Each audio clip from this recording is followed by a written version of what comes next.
마태복음 16장 13절부터 20절까지 한 목소리로 봉독하겠습니다. 예수께서 빌립보 가이사랴 지방에 이르러 제자들에게 물어 이르시되 사람들이 인자를 누구라 하느냐?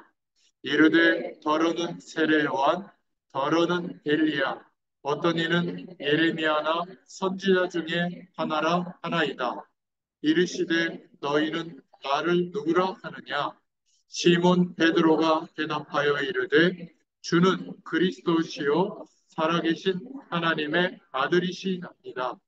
예수께서 대답하여 이르시되 바요나 시몬아 내가 복이 있도다.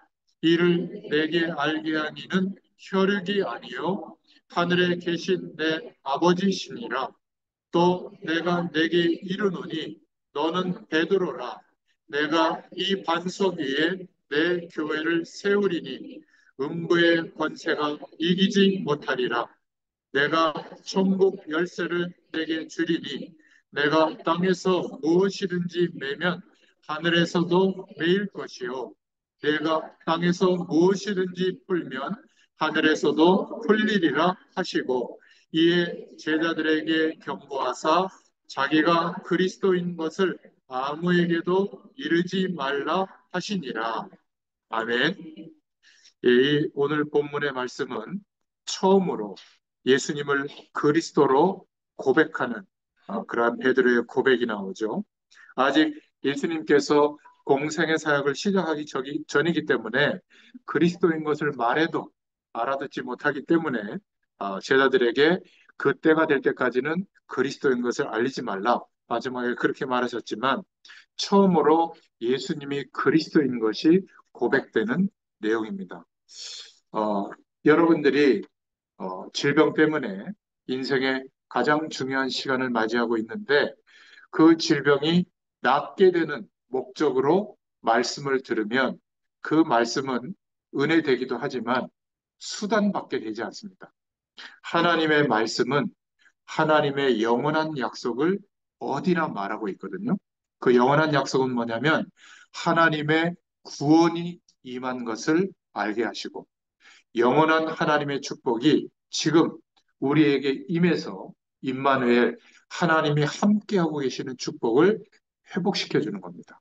체험시켜 주는 거예요. 그러면 병, 경제적인 어려움, 개인적인 어려움, 영적인 고질적인 문제, 또 사람 간에 얽혀 있는 문제, 우리의 연약함, 이것을 뛰어넘어서 그러한 문제가 있는데도 불구하고 영원한 하나님의 축복이 체험될 줄로 믿습니다. 만약에 우리가 믿는 예수님이 믿음으로 고백하는 그리스도의 축복이 우리가 겪고 있는 문제보다도 더 큰 축복이 아니라면 굳이 이렇게 예수 믿어야 될 이유가 없겠죠. 다른 종교 중에 하나인 것처럼 열심히 빌어가지고 조금 문제 해결받고 조금 어려움을 해결하는 그 정도라면 굳이 이렇게 할 필요 없습니다. 저 절간에 나가는 분들은 뭐 초파일 날 한 번 가서 뭐 시주돈 좀 많이 내고 하면 1년 동안 유효하잖아요. 저는 안 가봐서 모르는데 그렇다고 그러더라고요. 우리는 새벽 기도하죠. 수요 예배 드리죠. 금요철에 하죠. 구역 예배 드리죠. 주일날 아침부터 저녁까지 예배 드리죠. 그래도 부족합니까? 아닙니다. 평소에 평일날 우리가 모여서 예배당에서도 은혜를 받아야 되지만 평일날 매일매일이 주님의 날인 줄로 믿습니다. 왜냐하면 하나님이 함께 하세요. 괜찮을 때나 가장 연약해져 있을 때나 하나님이 함께 하시는 축복은 신분 때문에 오는 겁니다. 예수 그리스도를 믿는 하나님의 자녀이기 때문에 하나님이 함께 하시는 거예요. 그 자녀가 하나님께 약속의 이름, 예수 그리스도의 이름으로 기도할 때 역사하시는 것이 하나님이 주시는 응답인 겁니다.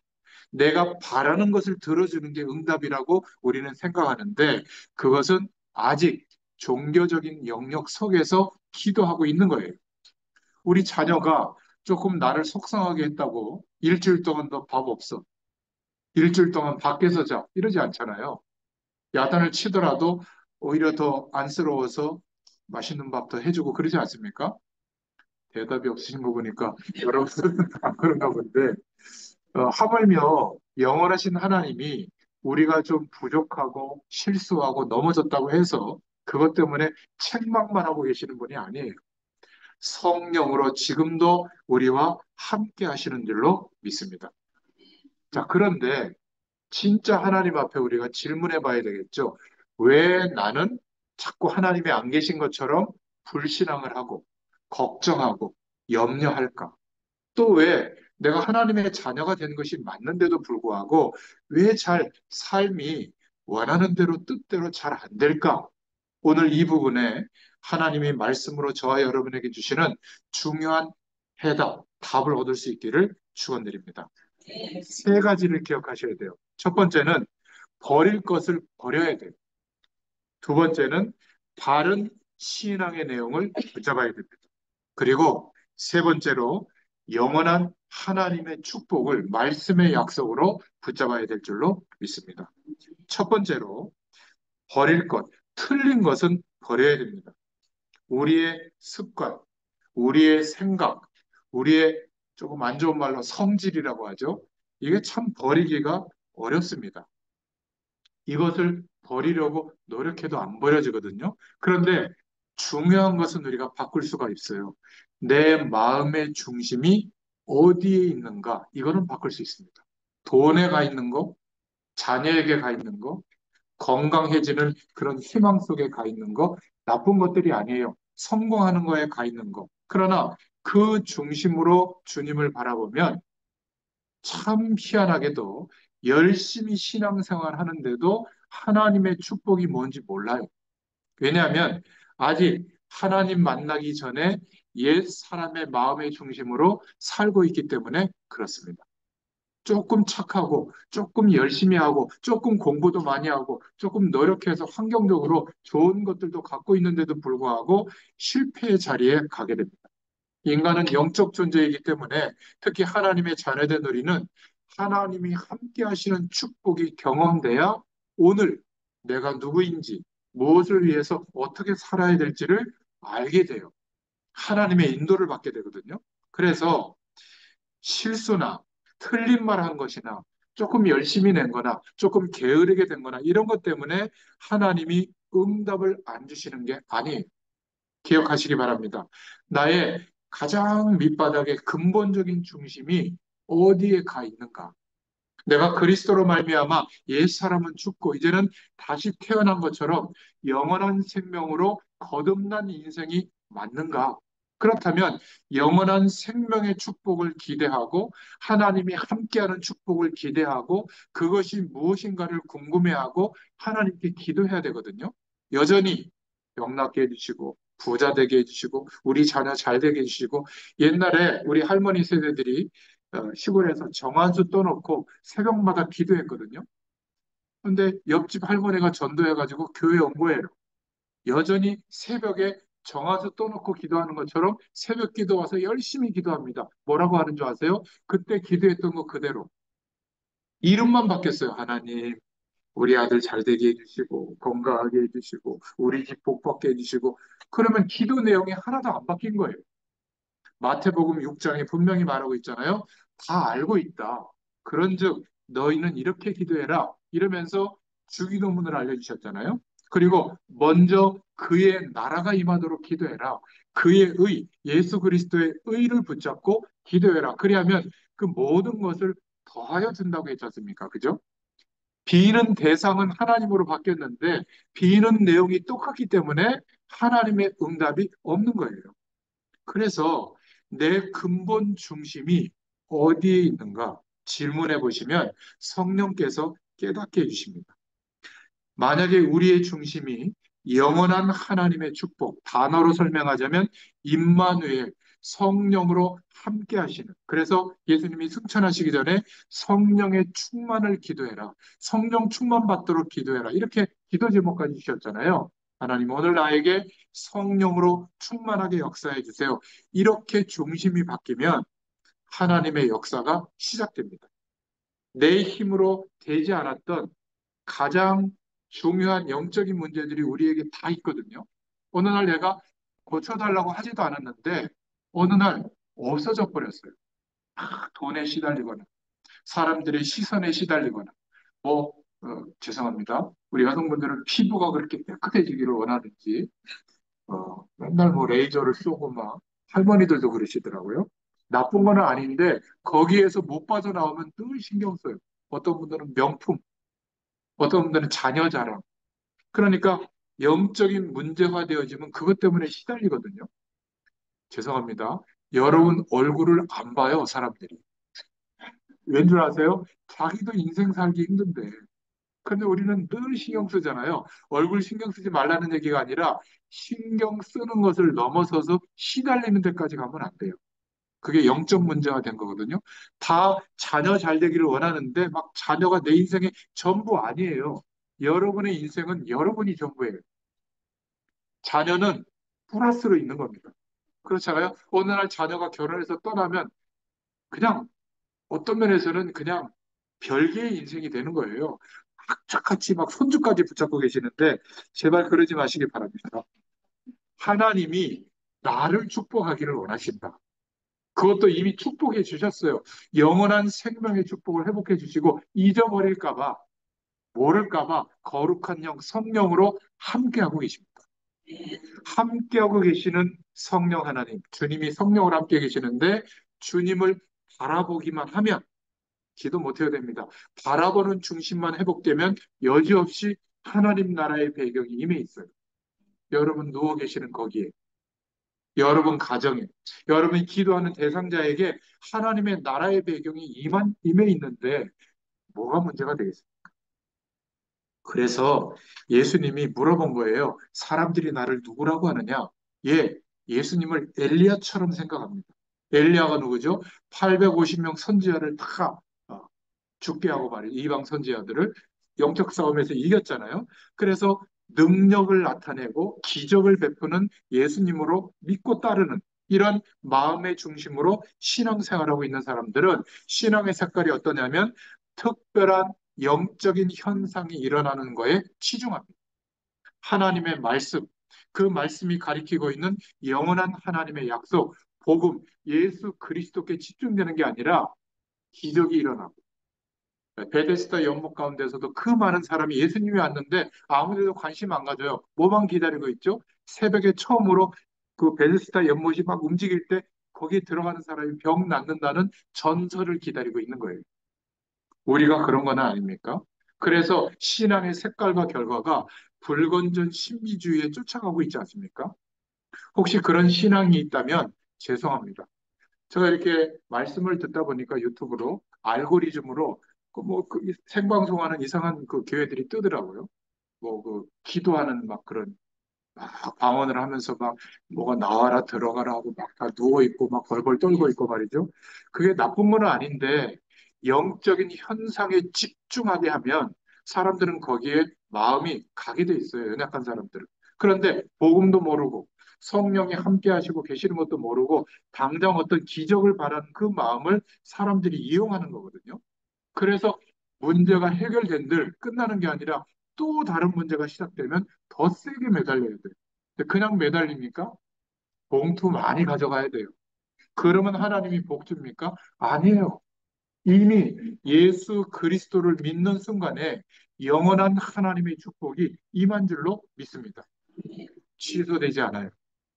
조금 우리가 불신하고 있을 때 이 축복이 와 있는 것을 잊어버리고 있어서 실패한 것처럼 살아서 그렇지 하나님은 우리에게 허락하신 그 축복을 영원한 구원의 축복을 취소한 적이 한 번도 없어요.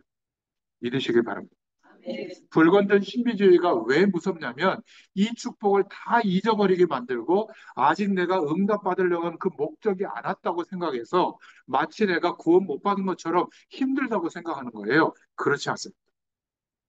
교회가 은혜가 없어서 특별한 말씀이 없어서 이런 착각이 오게 돼요. 그러니까 영적 현상이 강하게 일어나는 것처럼 보이는 그쪽으로 막 가는 거예요. 점점 점점. 그럼 어떻게 될까요? 무속인들에게 오는 영적인 문제가 옵니다. 두 번째로 예수님이 예레미야처럼 생각합니다. 라고 고백했죠. 예레미야는 막 문둥병 환자들을 혀로 핥아주고 고름을 짜주고 어려운 사람들을 눈물로 도와준 선지자예요. 그래서 이런 마음의 중심으로 예수 믿는 사람은 뭔가 진실해요. 그리고 눈물도 많이 흘려요. 그냥 한테 예배만 드리면 눈물 흘리고 말이죠. 이러다 보니까 눈물 흘리는 게 나쁜 게 아닌데 뭔가 예수 믿는 게 열심히 최선을 다해서 성실하게 이렇게 믿으려고 하는 거예요. 근데 실제로 성실하게 사라집니까? 모든 예배 한 번도 안 빠져야 돼요. 이런 눈물형 마음의 중심의 내용을 가지고 신앙생활하는 분들이 있습니다. 너무 열심히 믿는데 가족 구원도 안 돼 있어요. 왜냐하면 자녀들이 볼 때 너무 열심히 하는 것 같은데 세상의 기준과 다를 바가 없어요. 그냥 복 받는 게 기준이에요. 잘 되는 게 기준이에요. 여러분, 예수 믿는 이 초대교회 사람들은 잘 된 게 아닙니다. 다 순교당했어요. 우리가 예수 잘 믿었더니 지금 죽게 됐다. 이러면 믿겠습니까? 초대교회 성도들은 순교한 것이 대단한 영광이 아니라 자신이 누렸던, 체험했던 하나님이 함께하는 축복이 순교할 만한 어려움이 왔는데도 그 어려움이 이 사람들의 신앙을 해치지 못했어요. 하나님이 함께하는 축복의 실제적인 은혜가 더 컸던 겁니다. 우리에게도 그 은혜가 있어야 될 줄로 믿습니다. 다른 사람이 볼 때는 잘 믿는 것 같은데 본인은 힘들어요. 고달픈 신앙생활을 하고 있는 겁니다. 좋게 말하면 검소하게 신앙생활을 하는데 나쁘게 말하면 짓눌린 것처럼 뭔가 막 그렇게 안에서 문제가 온 것처럼 그렇게 신앙생활하는 겁니다. 마음의 중심이 예레미야처럼 예수님을 바라볼 때 또 어떤 사람이 있냐면 예수님을 세례 요한처럼 바라봅니다. 세례 요한은 바르게 성실하게 또 정의롭게 하는 대표적인 인물이거든요. 예수님 시대에 SNF파라고 하는 공동체를 이끌었던 선지자예요. 뭔가 마음의 중심이 바르게 하려고 하는 거예요. 결국 태극기 들고 나갑니다. 나라가 그분들을 제가 무시하는 건 아니에요. 나라가 이래서는 안 된다. 이 나라를 바로잡아야 된다. 예수 믿는 우리가 가만히 있어서 되겠냐? 또 가정도 가만두지 않아요. 그거 틀린 거야. 응? 하나님의 말씀에 비춰서 그거 잘못한 거야. 교회에서도 막 그런 거를 주장합니다. 나쁜 건 아니에요. 그런데 그것이 내 마음의 중심이 되고 사상이 되면 기자처럼 돼요. 기자는요, 만두가 좀 상했습니다. 이렇게 기사를 쓰면 아무도 안 보잖아요. 뭐라고 쓰는지 아세요? 쓰레기 만두 이렇게 씁니다. 사실 만두가 쓰레기는 아니거든요. 조금 뭐 날짜 지난 거 팔 수는 있잖아요. 모든 거를 그런 식으로 써요. 또 어, 강아지가 사람을 물었다 이렇게 쓰면 기사가 잘 안 먹히잖아요. 어떻게 기사를 쓰냐면 사람이 강아지를 물었다 뭐 이런 식으로 쓰는 겁니다. 똑같은 문제를 가지고도 막 극대화하거든요. 잘못을 자꾸 지적하고 바르게 살려고 하는 건 좋은데 다른 사람의 잘못이 점점 커버려서 그것을 지적하고 다투게 되면 영적인 어려움이 없어요.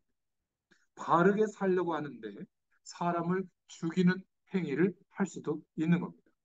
우리는 하나님의 영광에 손해되면 복음이 증거되어지는데 손해되면 다른 말이라고 할지라도 안 하는 것이 좋습니다. 그거는 하나님이 원하시는 본질은 아니에요. 이러다 보니까 늘 남을 판단하고 비난하는데 숙달되게 되는 거죠. 만약 그렇게 그러한 마음의 중심으로 신앙생활하면 미안한데요. 하나님의 응답이 안 옵니다. 내가 그렇게 바르게 사는데도 올바른 교회가 이 지구상에 한 군데도 없이 그렇게 보여요. 늘 교회를 옮겨야 돼요. 방황하게 됩니다. 은혜 받으려고 마음에 안 들어서 늘 돌아다녀요. 그리스도면 끝난 거 아닙니까? 그죠? 예수 그리스도를 믿는 믿음으로 끝난 것인데 이런 중심으로 예수님을 바라보면 안식과 답이 없어요. 네 번째로 예수님을 선지자 중에 하나로 생각합니다. 여호와 증인 계시다면 미안합니다. 여호와 증인은 우리가 만나면요 존경해요. 생활적으로 완벽하게 삽니다. 왜냐하면 행위의 종교이기 때문에. 그런데 예수님이 하나님의 아들로 오셨다. 부인해요.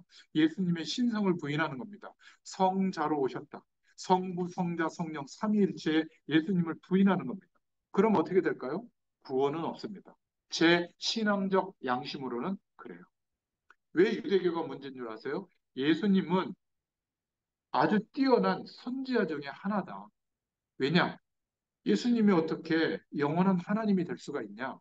그리고 예수님이라면 적어도 로마를 뒤집어 엎을 만한 왕권이 있어야 되는데 우리가 십자가에 못 박는데 어떻게 죽냐? 절대 예수님이 우리가 기다렸던 메시아 그리스도일 수가 없다. 예수님을 선지자 중에 하나처럼 조금 뛰어난 분처럼 생각하고 예수님의 가르침을 교훈 정도로만 생각한다면 종교 생활하는 사람 중에 한 명인 거예요. 여러 종교 중에 조금 세련돼 보이니까 조금 큰 교회, 개신교에 가서 여러분이 참여해서 예배드리고 있다. 아직 종교인의 영역에 머물러 있는 겁니다. 자, 이러면 나중에 어떤 생각을 하게 되면 종교는 다 진리를 향하고 있기 때문에 모든 종교는 다 비슷하다. 이런 생각을 갖게 되거든요. 그래서 종교에 대해서 서로 대화도 하고 함께 가야 된다. 이거를 에큐메니칼 운동이라고 하거든요. 종교 다원주의 속에 생각을 열어놓게 돼요. 한국 교회가 많이 거기에 참여하고 있잖아요. 우리는 다른 종교를 비방하거나 나쁘다고 얘기하면 안 됩니다.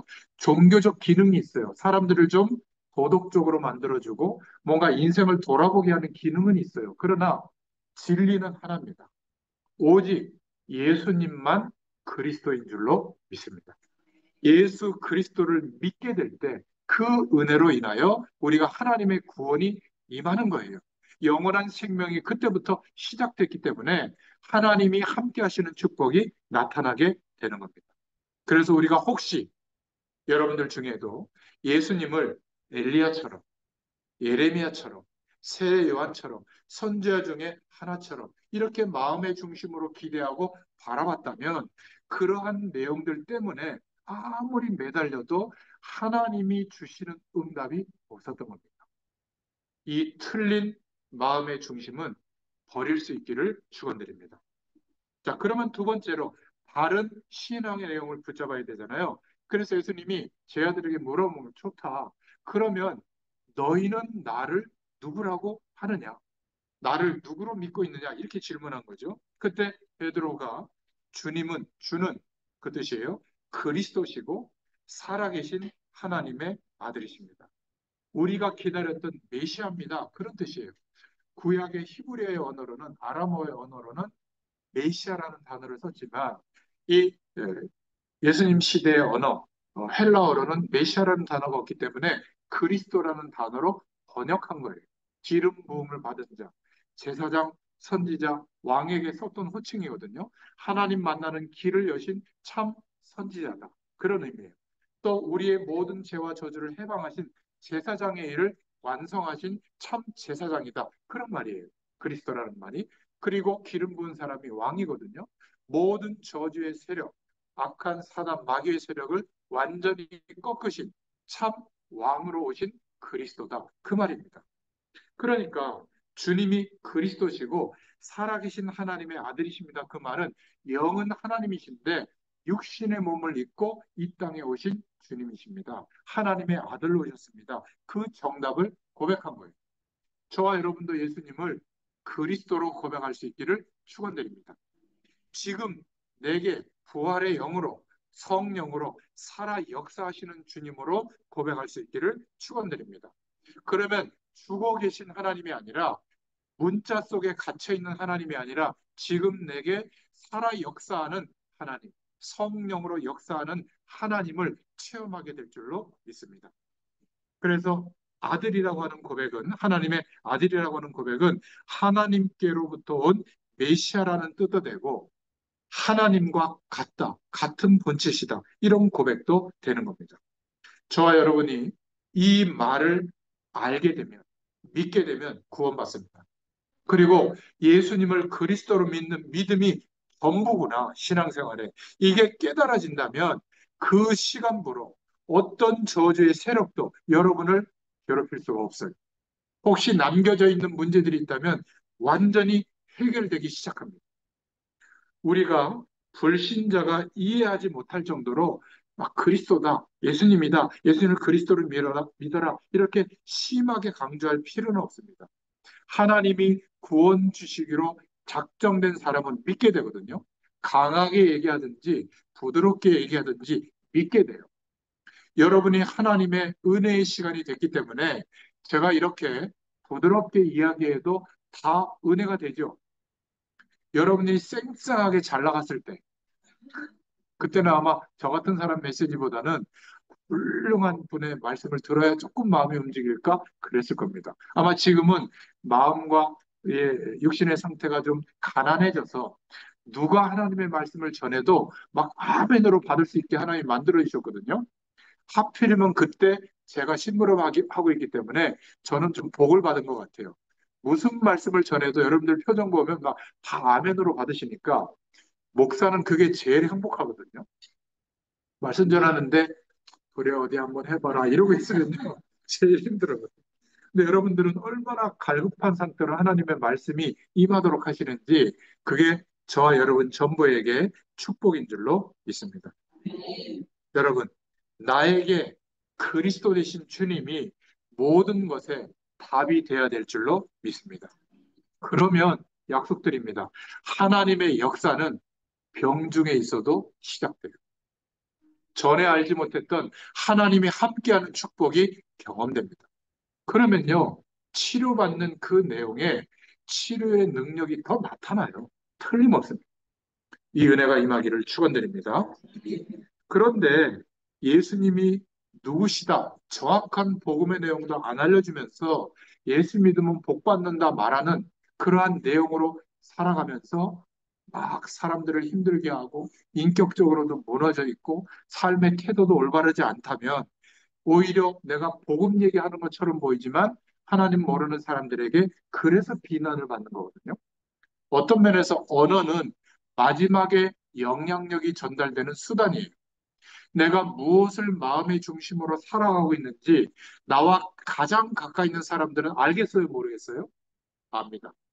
아, 저 사람이 뭔가 다른데 그게 뭔가 궁금해서 조금 얘기해 봤더니 아, 예수님을 그리스도로 믿는 믿음으로 살고 있는 거구나. 그래서 나도 저 사람이 부러웠구나. 하나님이 함께하는 축복이 임하고 있는 게 맞구나. 그래서 전도는 되어지는 겁니다. 이미 알고 있어요. 아유, 경멸하는 대상인데 하필이면 예수 믿으라 그랬더니 저 예수 믿는 것들 이렇게 공격의 빌미가 되는 거죠. 기억하시기 바랍니다. 바른 믿음. 너희는 나를 누구라고 하느냐? 주는 그리스도시요 살아계신 하나님의 아들이십니다. 이 고백이 저와 여러분에게 계속되기를 바랍니다. 자, 그러면 세 번째로 예수님께서 직접 약속하신 그 약속을 말씀의 약속으로 붙잡기를 바랍니다. 뭐라고 약속하셨냐면 원문에는 반석 위에 내 교회를 세울 것이다. 예수님을 그리스도로 고백하는 그 믿음을 반석처럼 여겨서 그 믿음, 예수님을 그리스도로 믿는 믿음의 고백 위에 하나님의 교회, 예수님의 교회를 직접 주님이 세우겠다. 이 히브리어와 헬라어는 동사 속에 주어가 들어있거든요. 영어나 우리나라 말은 주어가 따로 있는데 동사 속에 주어가 들어있어요. 그러니까 주님이 직접 주님의 교회를 세우겠다는 말이에요. 누구를 통해서요? 우리가 예수님을 그리스도로 믿는 믿음의 고백을 드릴 때 이런 문제 앞에서도 이런 상황 앞에서도 어려움 앞에서도 주님이 나의 그리스도입니다. 나의 만왕의 왕입니다. 이렇게 고백하는 그 현장에 그 사람에게 하나님의 나라의 배경이 임하는 게 교회잖아요. 예배당도 교회지만 그 예배당에 하나님의 나라의 배경이 임하기 때문에 교회라는 명칭을 붙이는 거거든요. 그냥 건물 이렇게 하지 않잖아요. 그죠? 두세 사람이 예수님의 이름으로 모인 곳에 내가 너희와 함께하리라. 그게 교회의 원래 의미예요. 지금 이 시간 저와 여러분의 현장에 하나님이 함께하시는 은혜가 임하는 교회의 축복을 누가 주신다고요? 주님이 직접 주신다고 약속하셨어요. 자, 그리고 이제 네가 내 이름으로 기도하면 흑암의 권세가, 음부의 권세가 너를 이기지 못할 것이다. 어떤 저주의 세력도 하나님의 백성된 우리를 이 믿음의 고백을 가지고 있는 약속을 붙잡은 믿음의 사람을 넘어뜨릴 수가 없는 줄로 믿습니다. 오히려 저주의 세력을 꺾을 수 있는 예수 이름의 권세가 주어지게 된 거예요. 그러면서 물론 사도권이라고 말하기도 하지만 이제 네가 내 이름으로 기도하면 내가 응답하겠다. 내가 내게 천국의 열쇠를 주노라. 이거는 사도로서 어떤 강단권, 그리고 상담해주는 그런 어떤 권한, 또 기도하는 축복권, 이런 것을 말하기도 하지만 모든 믿는 자들에게 회복된 기도 응답에 대한 약속이에요.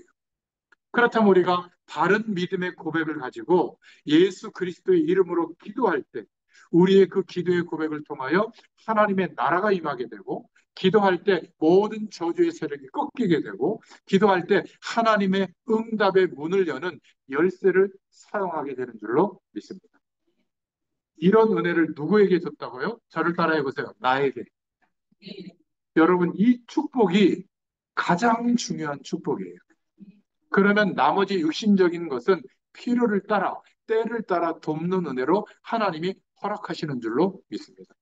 이 근원적인 축복은 구하지 않고 이거 주시기를 원해서 육신적인 복을 주었다가도 조금 지연시켰다고 이렇게 하는 건데, 여기에만 우리가 기도의 내용을 옛날 정한숙도 놓고 비도하던 내용 그게 그대로 안 바뀌었다면 언제 이 중요한, 너무 중요한 축복을 줬는데 내 백성, 이 친구가 이 기도를 할까? 이렇게 건드려야 할까? 조금 세게 건드려야 될까? 그게 우리에게 일어나는 문제일 뿐이에요. 여러분, 문제와 어려움은 또 다른 면에 하나님의 축복의 수단입니다. 가장 마음이 연약해졌을 때 하나님의 약속, 그리스도를 붙잡고 있는 하나님의 백성은 누구를 바라볼까요? 문제를 바라보는 게 아닙니다. 하나님을 바라보게 돼 있어요. 그럼 어떻게 될까요? 이 약속하신 축복이 임하는 거예요. 그렇죠? 내가 너와 함께하리라. 하나님의 교회의 축복이 내 삶에 임하게 되고, 모든 불신앙의 문화, 저주의 세력을 가져다주는 저주의 세력이 꺾이게 되고 떠나가게 됩니다. 그리고 원하는 그 기도가 응답되는 문이 열리게 될 줄로 믿습니다. 우리에게 응답되는 그 응답은 오늘 결론의 단어를 붙잡을 수 있기를 바랍니다. 유일한 응답이에요. 다른 종교에서 기도했더니 오는 육신적인 복, 그걸 말하는 게 아닙니다. 결론. 유일한 응답이에요. 하나님이 주시는 응답은 유일한 응답입니다. 다른 사람은 몰라요. 그래서 이 응답을 받을 해결책은 예수님을 그리스도로 믿는 믿음, 그 하나밖에 없습니다. 고집을 피우거나 우리 것만 맞다는 말이 아니라, 다른 종교가 틀렸다는 말이 아니라 진리의 기준은 하나입니다. 예수님을 그리스도로 믿는 믿음, 예수 그리스도의 축복이 우리에게 와 있다고 하는 것이 진정으로 보이기를 시작한다면 이제 내 삶에 하나님의 유일한 응답이 시작됩니다. 유일한 응답이 오죠. 기도도 유일해져요. 우리 가정과 가문에, 또 이 병원에서 내가 하는 기도가 유일한 기도가 될 줄로 믿습니다. 하나님이 없는 줄 알았는데 내 문제와 어려움 속에도 하나님이 축복해 놓은 응답이 보이기 시작해요. 그리고 하루하루를 하나님이 함께 하시기 때문에 그럴 수 없는데 하나님이 우리에게 주시는 안식의 복, 평강의 복이 임하게 될 줄로 믿습니다. 그러니까 나의 기도가 찾아지면 이럴 때 어떻게 해야 돼요? 저럴 때 어떻게 해야 돼요? 물어볼 필요가 없어요. 성령께서 깨닫게 해주시는 은혜로 알게 될 줄로 믿습니다. 나의 것이 찾아져요. 다른 사람하고 비교해서 열등감이 느껴지는 게 아니라 부족하다고 생각했는데 내게만 주신 하나님의 복이 있어요. 그렇죠? 제가 지금 개척을 시작한 지 한 달이 됐거든요. 많이 부족하잖아요. 그래서 제게만 주신 유일한 축복이 뭔지 아세요? 24시간 주님 바라봐야 돼요. 누구를 기대할 수가 없어요. 이게 축복이에요. 유일한 응답. 죄송하지만 목회자가요, 24시간 하나님 안 바라보거든요. 뭐 시키면 되고, 뭐 교인들이 많고, 뭐, 사례비나 뭐 거맘이나 이런 거 많이 주면 뭐 그거 의지하지 막 늘 바라보겠습니까? 제가 좀 어려운 얘기를 하는 게 아니라 가장 24시간 하나님을 바라보거든요. 그러니까 얼마나 하나님이 함께하는 축복이 경험되는지 몰라요. 이 유일한 응답이 제게 지금 와 있는 겁니다. 그래서 제가 여러분들에게 지금 오늘 말씀 전하는 것도 막 한 10,000명 두고 막 설교하는 것처럼 막 힘있게 하지 않아요? 그 은혜를 지금 주고 계셔서 그래요. 그런데 거꾸로 생각해서 나는 어떻게 하지? 아무것도 없네. 아, 이런 분들이 우리 교회 오면 어떻게 좋을까? 이렇게 생각하면 말씀도 그런 쪽으로 하게 되거든요. 저는 그렇게 생각하지 않습니다. 성령 하나님은 우리의 조건에 영향받지 않아요. 지금 유일한 응답으로 예수 이름을 붙잡고 기도할 때 나에게 허락해 주시는 줄로 믿습니다. 이때부터예요. 이때부터 내가 하는 일, 직업, 사업, 우리 가정, 또 우리에게 질병이 있는 것, 이런 것에 하나님의 유일한 응답이 오는 거예요. 이게 하나님의 응답의 순서예요. 근데 우리는 무조건 그냥 그런 거 다 빼고 당장 이 문제 해결해 주세요. 해결되면 막 간증하잖아요. 위험한 거. 그러다가 또 다른 문제 오면 또 낙심할 거 아니에요. 그런데 영원한 축복을 체험하고 누리기 시작하면 문제가 있어도 없어도 상관없게 됩니다. 신앙에 굴곡이 있는 게 아니라 계속 전진하게 돼요. 이걸 보고 뭐라 그러는 줄 아세요? 따라해 보세요. 하나님의 자녀. 조금 유식한 말로 제자. 제자는 특별한 사람이 아니에요. 하나님이 함께 하시는 것을 늘 기대하고 바라보는 사람. 그러면 내 수준이 나타나는 게 아니라 하나님의 능력이 그 사람을 통해서 나타나는 거예요. 손을 대는 일에, 기도하고 있는 내용에, 내가 머무는 현장에 하나님의 축복이 나타나는 겁니다. 이런 사람이 모인 교회는 어떻게 될까요? 역사.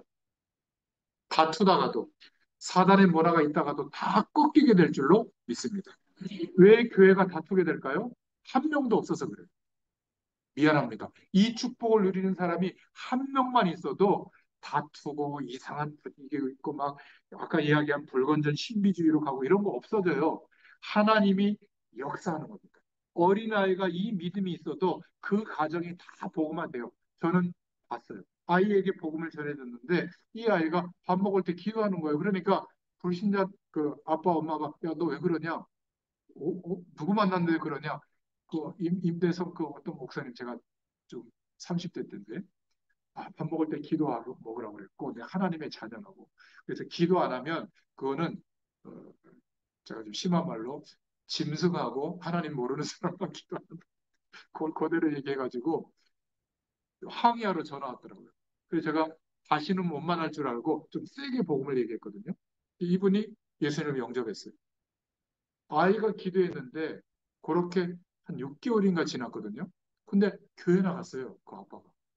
놀랍지 않습니까? 아이가 기도할 때 역사하는 하나님이나 목회자가 기도할 때 역사하는 하나님이나 그 하나님이 똑같은 분이에요. 응답도 똑같은 결과로 나타나는 줄로 믿으시길 바랍니다. 유일한 응답을 받은 사람들이에요. 우리가. 이러면 드디어 증인이 됩니다. 전도는 이때부터 시작되는 거예요.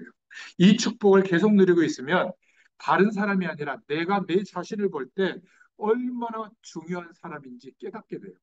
자부심이 회복이 됩니다. 주눅들지 않아요. 그리고 사람들에게 베풀 수 있게 됩니다. 내 삶 속에 이제부터 하나하나 유일한 응답을 하나님께서 허락해 주실 줄로 믿습니다. 이 은혜가 임하는 저와 여러분 되시기를 축원드립니다. 기도하겠습니다. 여러분 아픈 부위에 손을 얹고 제가 기도할 때 믿음으로 함께 기도하기를 바랍니다. 살아계신 하나님, 이 시간 권세 많으신 나사렛 예수 그리스도의 이름으로 기도합니다. 오늘 말씀 그대로 예수 그리스도의 영원한 약속을 붙잡고 믿음으로 기도하는 이 시간, 우리의 연약한 부분에 주님께서 친히 안수하여 주시옵소서. 모든 질병과 또 연약하게 만드는 악한 병마의 세력은 이 시간 예수 그리스도의 이름으로 떠날지어다. 하나님께서 성령으로 충만하게 역사하여 주시옵소서. 오늘 말씀하신 그대로 우리 모두에게 응답하시고 역사하실 줄로 믿습니다. 지금은 우리 주 예수 그리스도의 은혜와 하나님 아버지의 크신 사랑하심과 성령의 내주인도 역사 교통하심이 오늘 말씀 주신 그대로 응답받기를 소원하는 모든 주의 백성들 머리 위에 가정과 후대들과 하는 일과 사명의 현장 위에 이 병원과 모든 환우들 위해 지금부터 영원토록 함께 계실지어다. 아멘.